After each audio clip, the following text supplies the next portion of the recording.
Hey everyone, good afternoon. So, this should not be very long, just a really quick update, but I am going to explain exactly what's been going on. So, I heard the beginning of the month that there had been charges put against the stepbrother in Anna Kepner's murder. So, if you are not familiar with the case, Anna Kepner, 18-year-old, was on a cruise with her family. Her family consisted of, at least on the cruise, she had grandparents, her father, and stepmother. She had a half brother that was there with her. And then she had two step siblings that were there. And hey, Nicole, good to see you. Thank you for being here. How are you, ma'am? You having a good day? And so Anna ended up deceased underneath one of the beds in on the cruise. She was wrapped in a blanket and had life vest over the top of her body. And obviously, she didn't put herself there. So we did recognize it was homicide. Then, because it was out to sea, there's going to be, I can see you. Hi. How are you? Good to see you. Why would I not see you? Yeah, I see you. Hi. If you've commented before, then I did not. But if this is your first one, yes, I can. Good to see you. How was work today? Did you get snow last night? I did, but it's nothing like, south of us. And so YouTube doesn't like pop altogether as one word. Said hi like 3 times. No kidding. That's not cool. That's not cool. I do know that bop I discovered this a while back that apparently that's like a slang word used for like a girl that's easy and likes to do disgusting things with men or whatever. That's pretty rude. But that might be why. I also learned while looking into 764 and different things, there's actually one of the networks. What do we? I think they're under. Don't quote me on it, but I'm pretty sure it's like.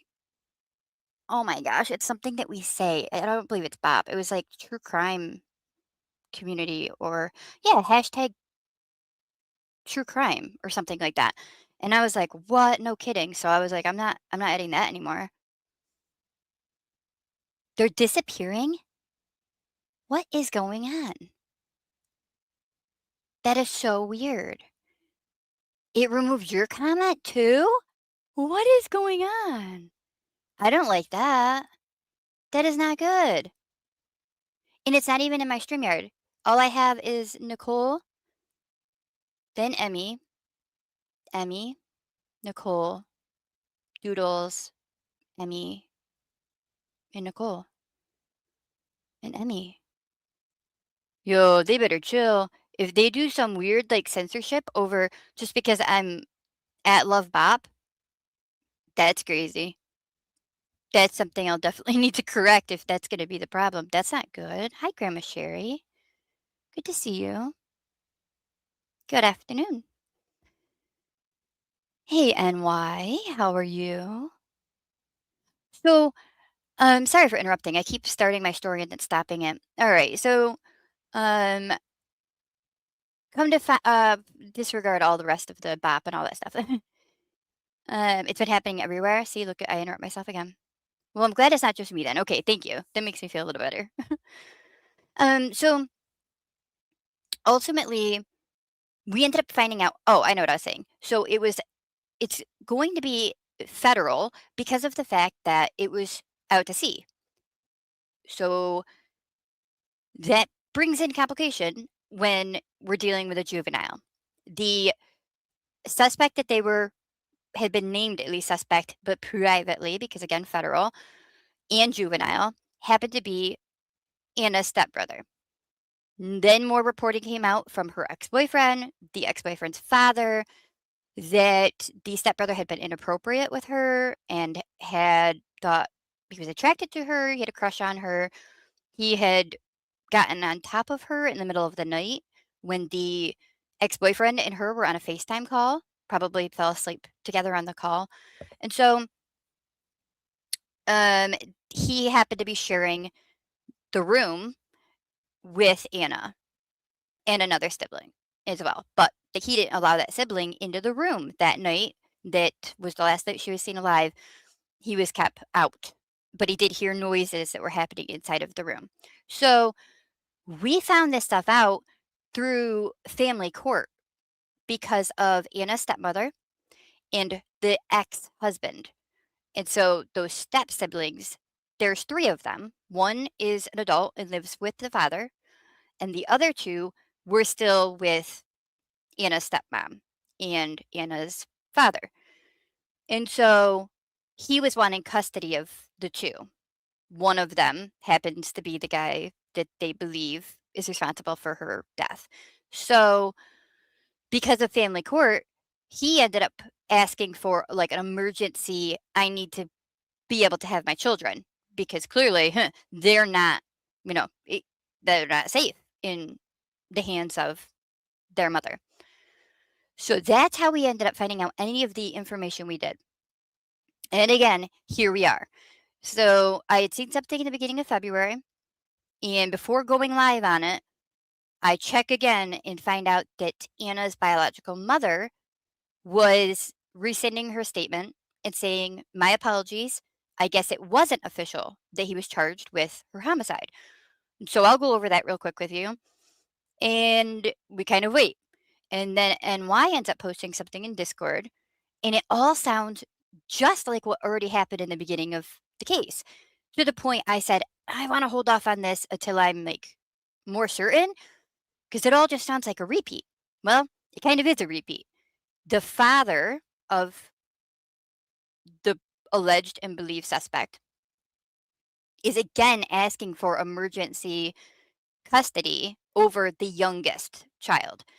And so, which happens to be a young girl. And those are the filings that we now get a little more info. So, federal, nobody has come out and said, yes, officially charges have been put on X, Y, or Z. He hasn't been named, any of that. Well, reason being, he's a juvenile. And so those are all going to be sealed. Federal, juvenile, it's going to be sealed. However, they may be opened if he ends up getting charged as an adult. And that's the stuff I want to go over with you. That if they end up putting in a motion, because this is just it's just a process. So it's got to start here. And if he ends up getting additional charges or they get it bumped up to adult, then perhaps they'll be unsealed and we would be able to see them and know a little bit more. But for now, it's only court documents from family court of the stepbrother's father, who said in his court documents that he had been charged with, there's 2 charges. One is completely redacted. The second one is for homicide. And so that's stomach turning for me because clearly it's like something salacious, more salacious than homicide. I mean, I feel like it can only be one thing, and I don't wanna put that on her. However, it would fall in line with this entire story, all of the details that we've learned. "Hi, Twisty, good to see you. I do see you. 3rd time's a charm? What is happening here? I'm so sorry. I don't like that. That's really disappointing." So let me, get into it, hopefully.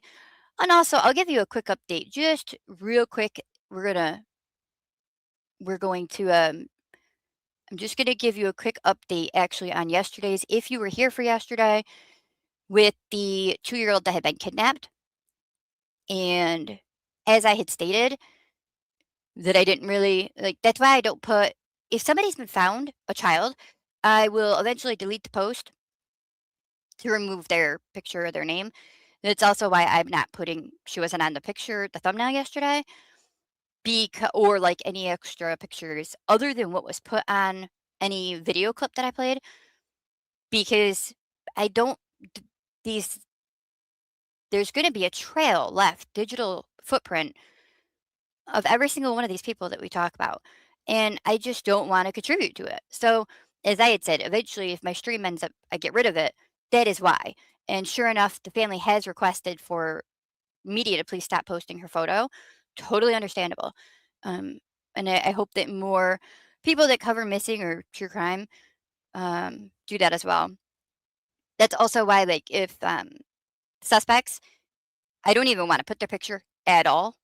That's why yesterday's I purposely put a black line across her eyes. I don't want to give any kind of attention and fame to these people that are doing these horrific acts. I don't know. I'm not giving them the attention, the fame that they want. So that is why, just so you guys understand. I know it's not helping with, the thumbnail and it's so eye-catching. Well, it's not gonna be eye-catching because that's not what it's about. These are real people and their real lives. So just so you guys kind of have a better understanding of why that's the way that it will be. Okay, quick update on it though. The family member does end up speaking with one of the crew members that stepped in and ended up helping to get the 2-year-old found safely, as well as get the woman that abducted her and get her arrested. And so they thank him and then give the update that tomorrow will be when they do the ceremony to thank the employees of the moving company for what they did. So just a really quick update on that, and then I'll get into Anna's.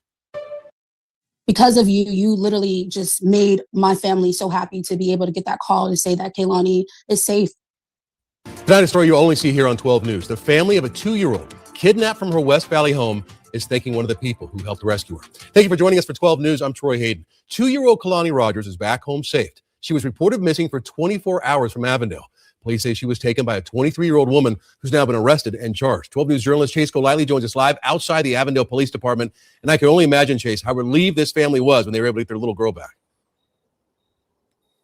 Troy, absolutely. I mean, it was a terrifying 24 hours for them. According to arrest documents, the suspect who kidnapped Kehlani was someone that the family was trying to help. Now, since the two-year-old has been found safe, the family has asked us not to share any more photos of her, asking for a little sense of privacy. But at the same time, they did want to speak to us tonight to thank everyone who helped search for Kehlani, especially those who helped save her. Kehlani is doing fantastic. She's still her same bubbly self. Talia Banks, the aunt of Kehlani Rogers, says since the 2-year-old has been back with them, they haven't let go. All we can do is just keep holding on to her, even though we may be doing it a little too much, but yeah, we're just taking all the time we can with her. It was early Saturday morning when she was reported missing. According to arrest documents, the Rogers family said Kehlani was kidnapped by a random woman who they brought into their home to help. That same day, an Amber Alert was sent all over, seen by Ralph Volmert and other workers at Camelback Moving. On Sunday morning, they had stopped at this QT gas station before their shift, when a security guard thought he recognized Kehlani inside. As I showed him the Amber Alert photo, he's like, that's her, that's her. He's like, I swear that's the child that she just ran past me. Watching the suspect, later identified as 23-year-old Marina Noriega, and the toddler get into the back of this truck. That's when they decided to take action. We're going to block them in. We're not going to let them leave. The security guard inside the store was on the phone with the police department, and luckily it didn't take them long to respond at all. A swarm of officers arrived minutes later and arrested Noriega and rescued Kehlani. To be able to get that call to say that Kehlani is safe and we can, pick her up and, be around her. That's one of the greatest blessings we can have of all time. Banks and her family eternally thankful to Volmert and his crew for their quick thinking, able to thank him herself. Gave me and my family peace, and I am so grateful that you guys acted without you just was quick with it. You didn't have any reason to think, it was no hesitation. And for that, I am forever grateful, me and my family. I'm glad I can be part of it. All of us guys that were in the video, we're all fathers. We all have children ourselves. So there was no hesitation. We just wanted to do what we could to get her home.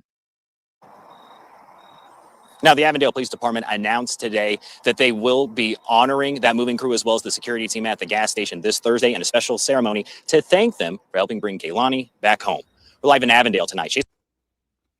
I love it. So I will be looking for that tomorrow, and I'll give an update on it or do an upload or something for it, depending what gets shown out of it. But I'm so happy they're doing it. They deserve it. They definitely are incredible for doing what they did. So just a quick update on that. Hey, Jacob, good to see you. Good afternoon. StreamYard wasn't syncing with YouTube chat the other day. What a great feeling. I know. It is. Yeah, I don't know what's happening. Yeah, it was rejecting everything. All right, so also quick update with Melani's case. They haven't really given much update outside of the fact that pretrial hearing was happening with the father and, you know, a couple of extra statements, but not many. Just things like that the father had said about mentioning that he wouldn't be surprised if her mother was involved, since there was a custody battle going on. So, but really not much so far. And I haven't learned the decisions that have been made with the judge. So I'll update you on that if or when more comes out on that. But so the stepbrother arrested after asphyxiation death on the cruise. This was by TMZ, and this was one that was done February 6th. So this was the first reporting that charges had been made, and then it was pulled back. But it said that, which in fact, it seems this is legitimate. There was just a lot of confusion because he is a juvenile and it's through federal. The stepbrother of Anna Kepner, found asphyxiated during a family cruise vacation, was arrested this week and appeared in a Florida courthouse Friday to face a judge. TMZ said that they confirmed that. I don't know who they confirmed with, but according to a law enforcement source, the 16-year-old stepbrother was led by U.S. Marshals into a Miami federal courtroom for an appearance. That did happen. But since he's a juvenile, the case was sealed, which is now turned out to be true. It's unclear if he has been charged in a federal complaint or indictment. After his court appearance, the stepbrother was released to the custody of a guardian. That's also true, from what we're learning from family court documents. On November 7th, Anna's body was reportedly discovered inside of a cabin that she shared with her stepbrother on the Carnival Horizon, allegedly asphyxiated after someone put her in a chokehold. And then just after her death, there were claims of the stepbrother having infatuation with her and being inappropriate. So then I will bring you over onto this one, which is pretty much just talking about the charges. So I'm going to take you to what the mother had said, her biological mom. So Anna's mother admits that she was misinformed. And again, this was now February 10th. So Heather Wright, which is Anna's biological mom, had incorrectly claimed her daughter's stepbrother was charged with murder, but now she admits that she was misinformed. It has been more than 3 months since Anna was found dead. Many unanswered questions. Heather Wright, the victim's biological mother, is finding it hard to get information about the investigation into her own daughter's death. Over the weekend, Wright posted a video incorrectly stating that Anna's stepbrother was being charged with murder, which now, again, due to family court documents, the own father of that stepbrother is saying that he was charged. So again, it doesn't come from court and it doesn't come from law enforcement, but from family court, from the biological father. And I don't think he would falsely put that in court documents, nor put that on his own son if it wasn't true. But I just want to make sure that that's clear, that it's not from federal law has not come out and said anything. And so she now tells people that was not the case. Quote, well, apparently I was misinformed, adding that she does not know whether any charges have been filed against the stepbrother at this time. A complaint has yet to be released in the case. It is not clear whether the stepbrother has been formally accused of any wrongdoing. Wright did say that she believes the case against the stepbrother, who's 16, is in juvenile court, though she said that's nobody really keeping me in the loop. And then her ex-husband is making it even more difficult for her, unfortunately. Wright adds that she's been struggling to get any information at all about her daughter's death. Quote, "I'm still all in the dark out here in Oklahoma." She is hopeful that more information will be forthcoming.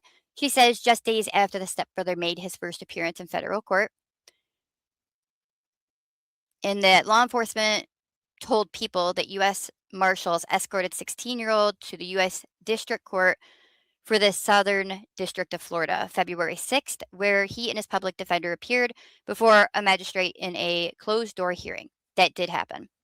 Court docket obtained by people showed a closed-door hearing. Yes. Court documents will not be released, and all hearings will remain behind closed doors should prosecution decide to try the boy as a juvenile, which that is where we believe we're at right now. The stepbrother was joined by his father, Thomas Hudson, in court, which again is the man that's doing the family court motions that's bringing this part of it back to light again.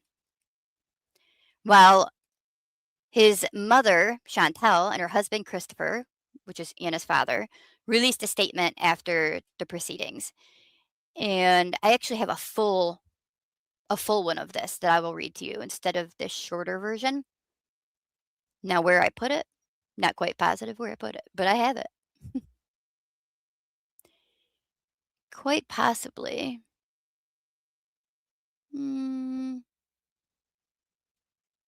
Hold off on that. I'll read it to you when I, because this is only a portion, but the portion just said that it's painful and it's disturbing to our family that the person responsible is able to walk free. This reality adds to our grief and outrage. It is devastating to know that while we live every day with the loss of our child, the individual responsible has not yet fully been held accountable. And the case is being tried in federal court because Anna died on open water on the cruise ship. And then of course, federal prosecutors and FBI declined. They don't want to say anything. This is now back to current day, so the 23rd. And hold on one moment. I apologize. I had to cough. So it says that the 16-year-old is charged with homicide as a minor in Anna's death, according to court documents obtained by people that cite the family's social media. So keep that in mind too. They're getting it from social media. Anna's 16-year-old stepbrother has been charged with homicide in connection with her death, her family alleges in court documents. In an emergency petition filed in Brevard County, Florida, February 20th, Thomas Hudson petitioned for custody of his 9-year-old daughter by his ex-wife, Chantel. The 9-year-old currently primarily resides with Chantel and her husband, Chris, Anna's father. Quote, "There has been a significant and unanticipated change in circumstances that requires the immediate transfer of sole time sharing and parental responsibility," according to the petition. The document goes on to state that Anna's teenage stepbrother was charged with homicide February 3rd by the U.S. Attorney in the Southern District of Florida, citing social media from the Kepner family, was the first to report on the petition. So they're claiming that Anna's family was the first that put it out publicly, but again, he's filing it in legal court documents right now, so it holds some weight. Charges he's claiming was February 3rd, and we saw that the 16-year-old went in on February 6th for the closed-door hearing.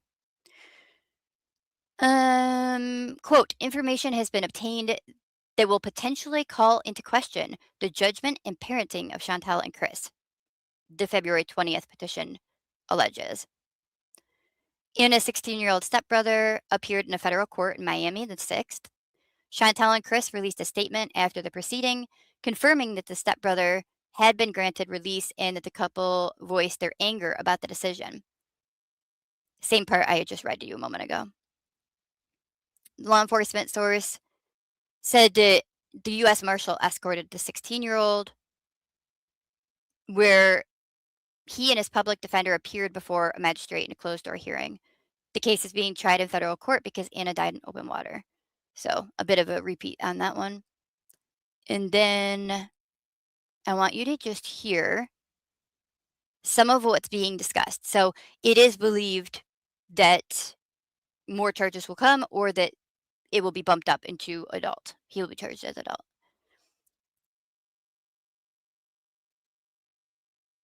But if we have charges filed, why have they not done this big media briefing, updated the public, said we are committed to finding justice for this, tragic homicide? Why do you think they are still waiting now?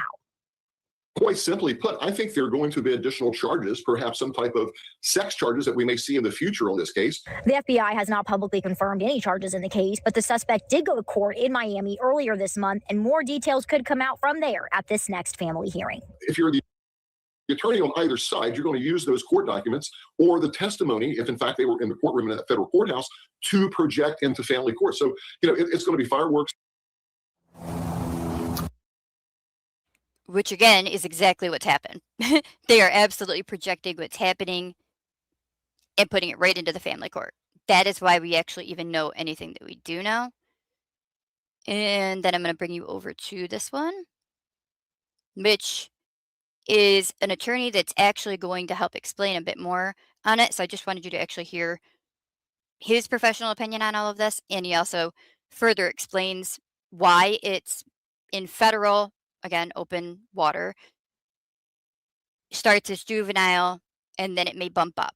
But currently everything's going to be sealed and nobody is coming out, law enforcement or prosecutors, and announcing anything at this time, which is all normal and consistent if a juvenile is charged with the federal charge that it's alleged he is being charged with.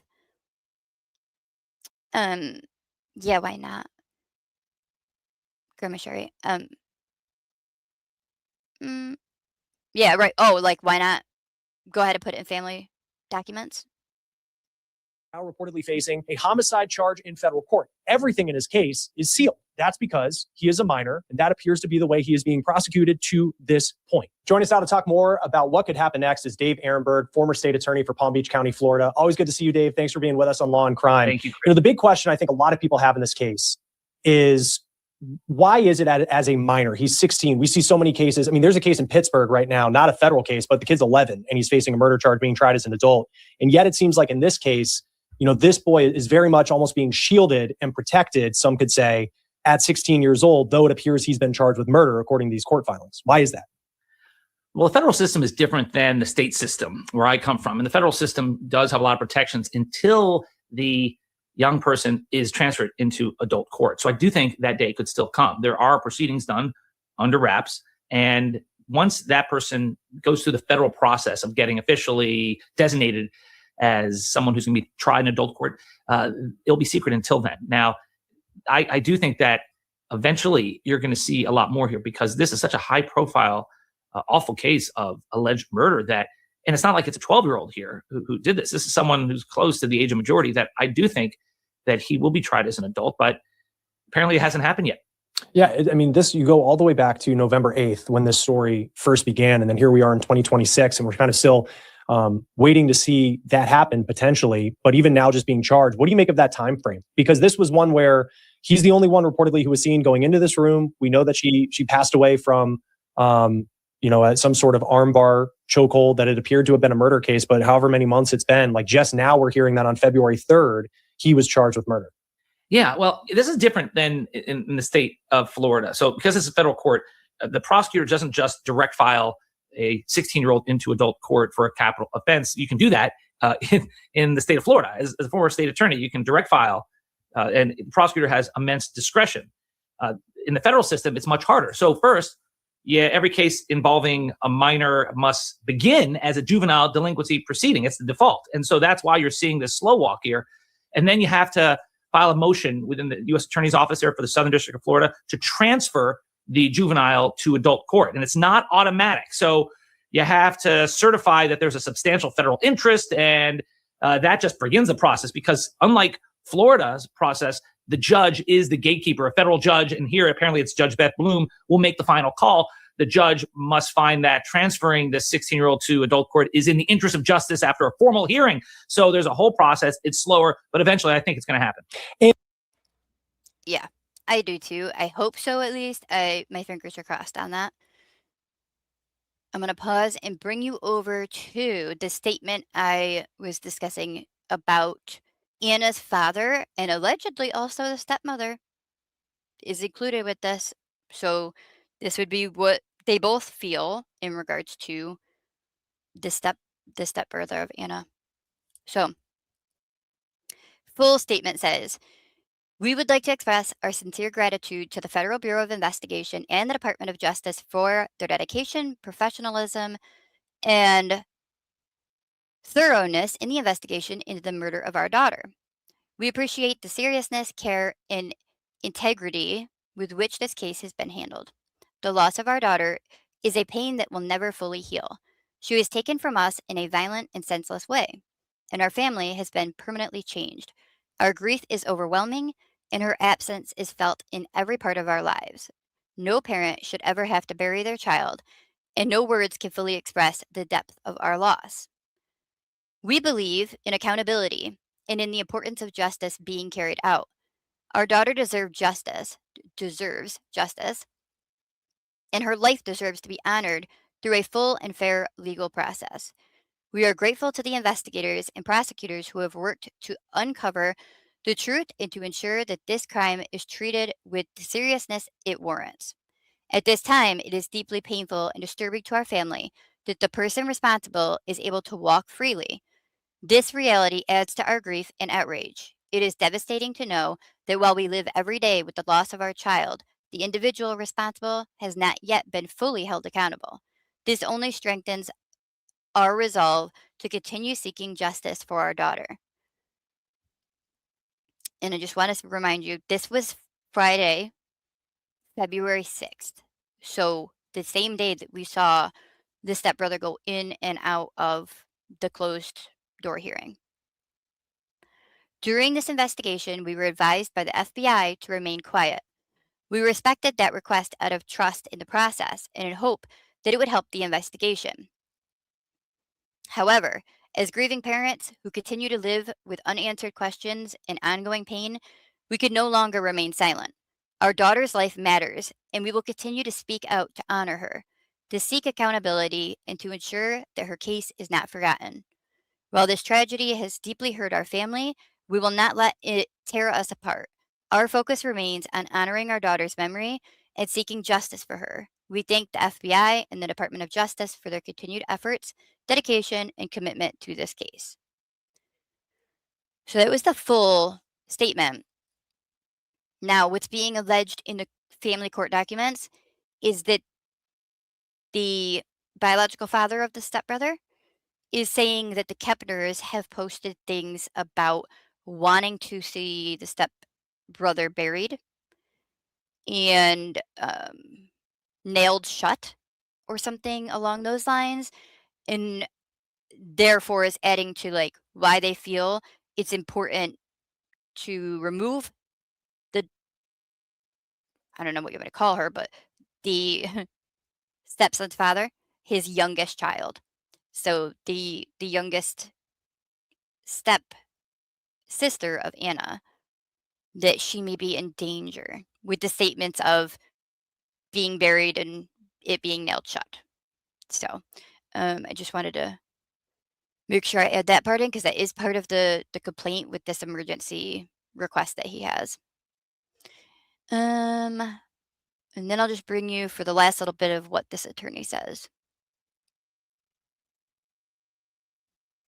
And he was allowed because there was the scene that played out back in February or earlier this month, excuse me, where he's seen in court, media surrounding him. He goes in, he's covering his face, but then he also comes out and gets to go home. I don't know what his bond was. I know that that's also, it feels like part of the having a sealed case like this.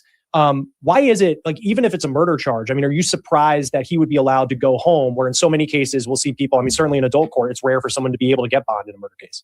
Yeah. Well, remember, this is federal court. It's different than Florida, which is very tough on crime. And you would keep someone behind bars beforehand because they could be a threat to the community. They could be a flight risk. The federal system has a presumption of release. And so the law says that a juvenile must be released to their parents or guardians unless a judge specifically finds that detention is required to secure his arrival in court, which is really about the flight risk, or that detention is required to protect the juvenile or others, meaning that he's a danger to the community. So,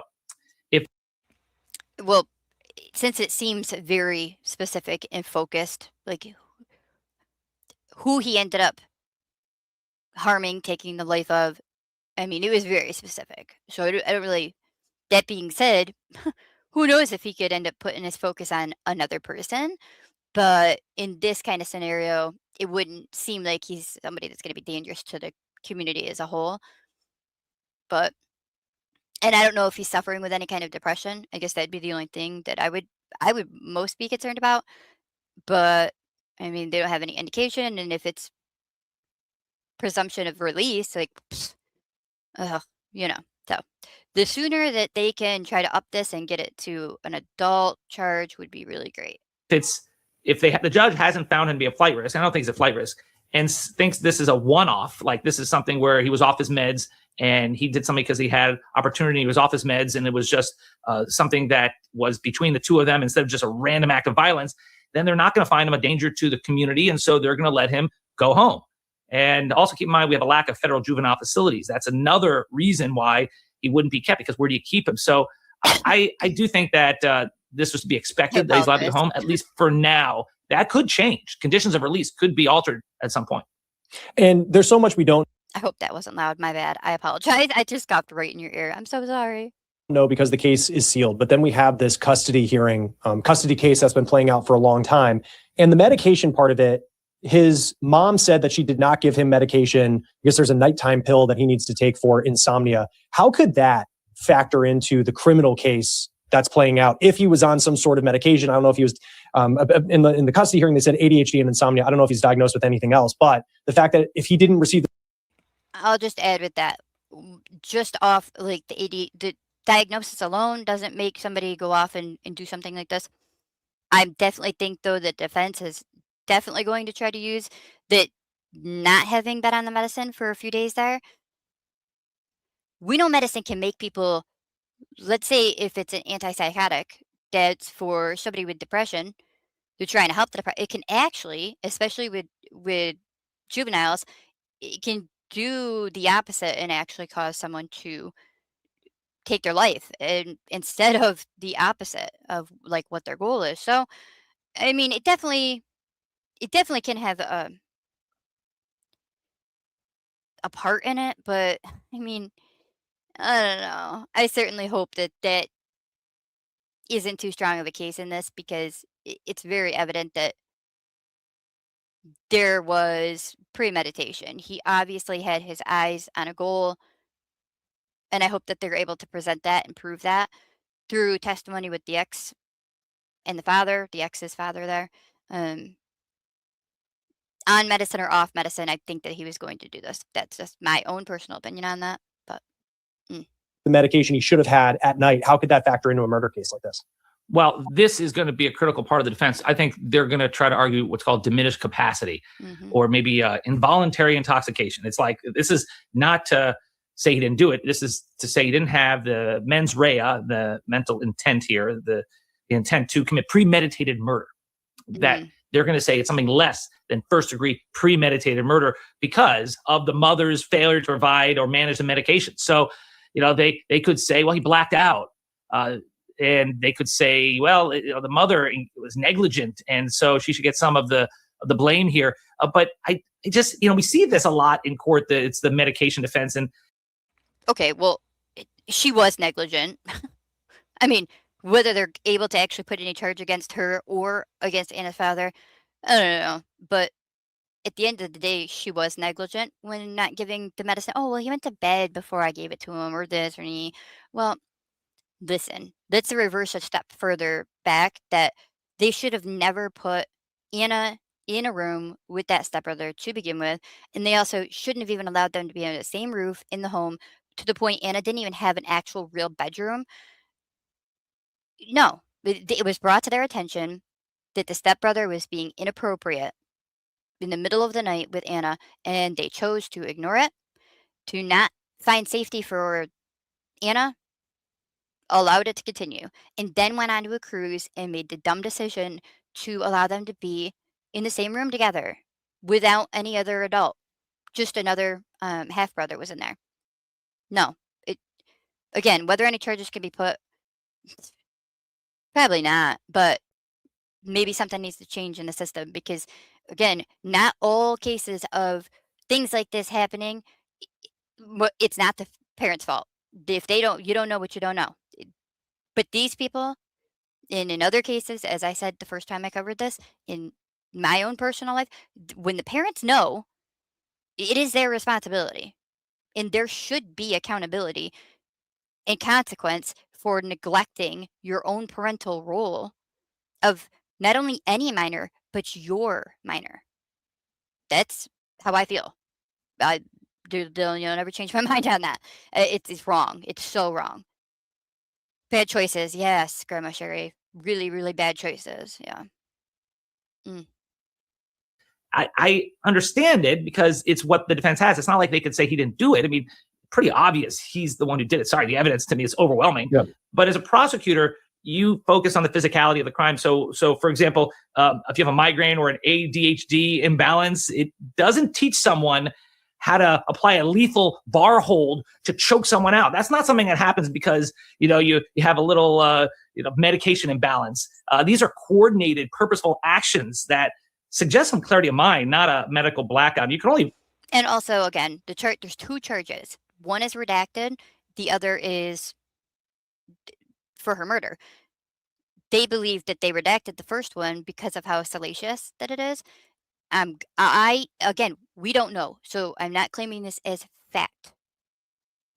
But the way it's written and what makes sense with this entire scenario would possibly be assault, sexual assault of sorts, and murder and homicide. And you don't just do that because you have ADHD or because you're off of your ADHD medicine. Get out of here. Stop it. I have ADHD and I'm not running around sexually assaulting anybody or putting anybody in bar holds or taking anyone's life or any of that. Nope, that's not happening. So stop it. But what else is the defense going to have to go? We know they're going to take a shot at that. It's insulting to me. And it's happened in other cases too, of school shooters. I'm not going to say their name, but yeah, they were talking about their medicine and their diagnosis. They talk about like autism. Yep. Nope. I have yet to meet anyone that's autistic that makes them then go out and commit mass shootings or school shootings, or that the autism is what led them to assault somebody in any way. Like, stop it right now. It's so insulting. Blame mom for so much. Maybe you can sue her civilly, but blaming mom's not going to let you get away with murder. Again, I agree with that too. Same thing.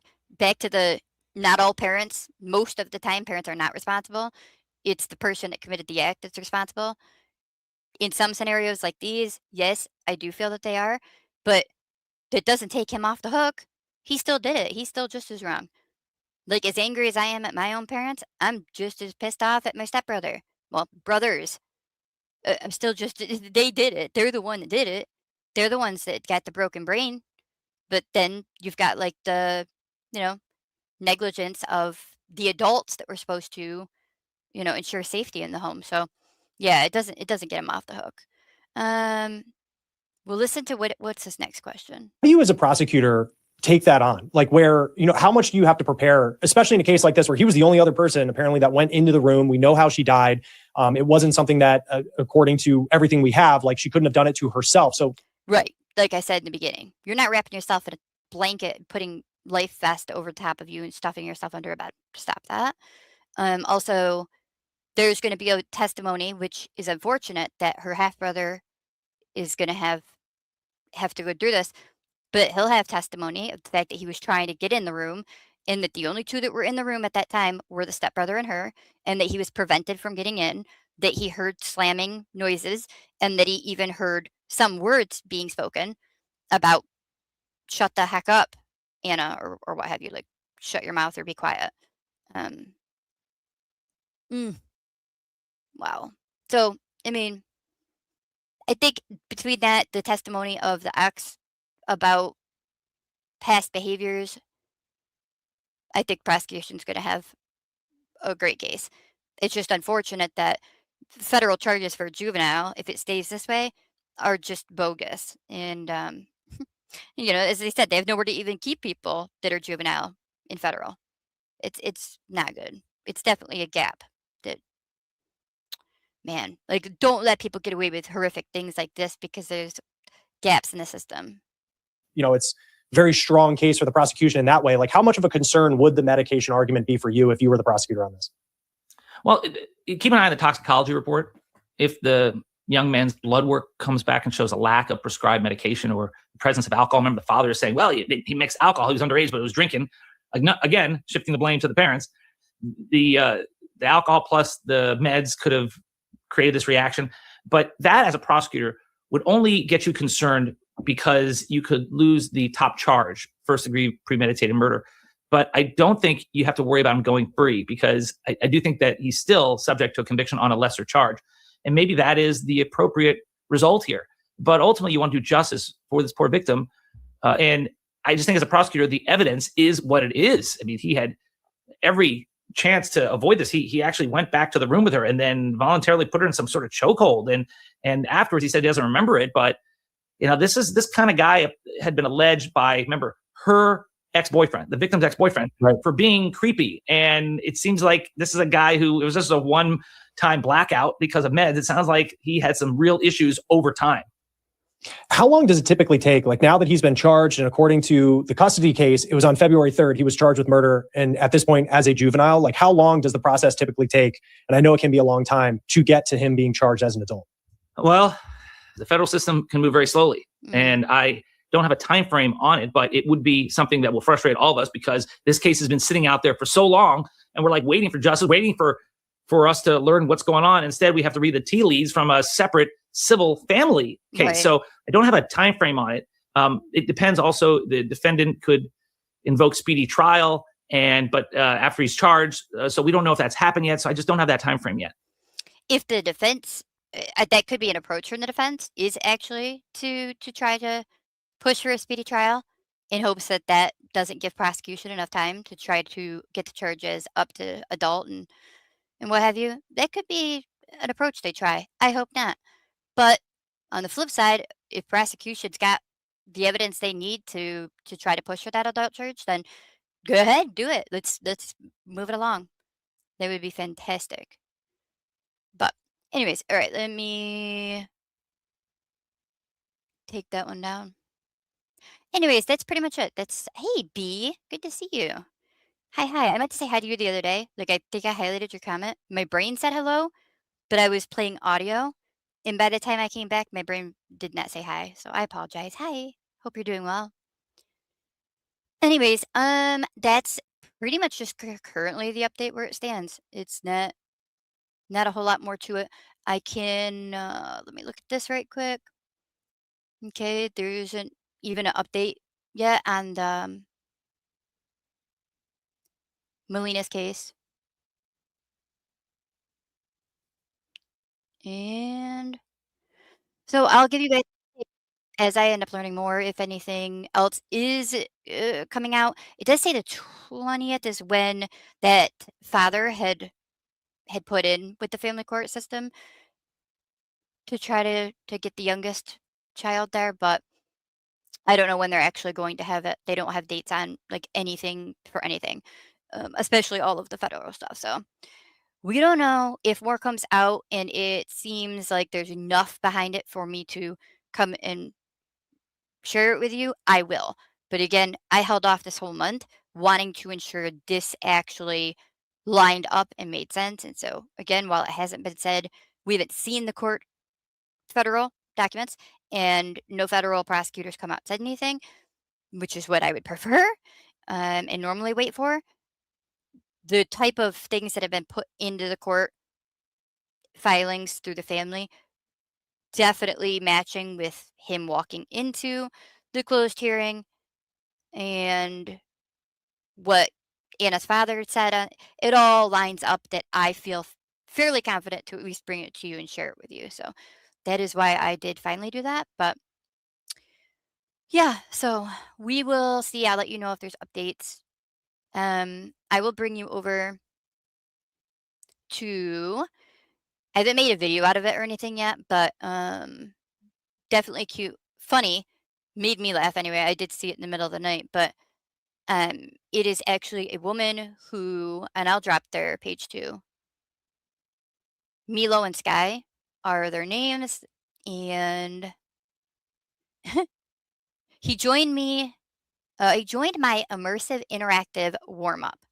And so it is a woman that is pregnant, and she's doing like this dancing exercise warm up thing, and I'm assuming the father of the unborn child ends up like looking on and watching, and then gets interested in it. So first he's like cheering her on, and then he ends up joining in, and I just cannot with it. I laughed probably much harder than I should have.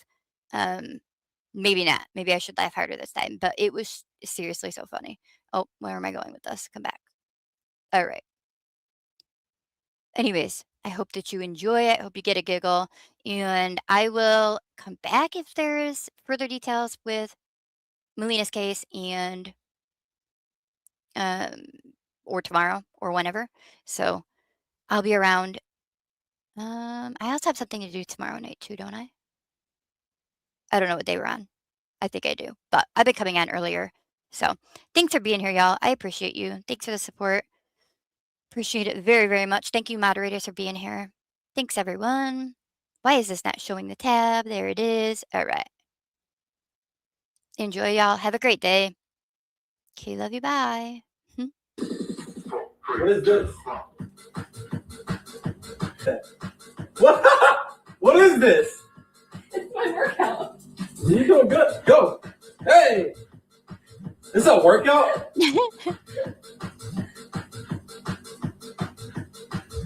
Hold on, bro. I'm running. Breathe, breathe. So supportive.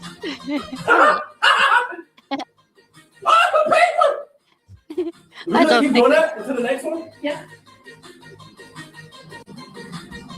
Imagine you're a cat.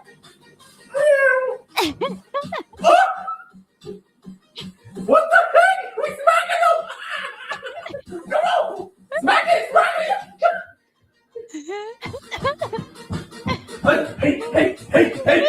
Hey! Come on, babe! Come on, babe! Push that!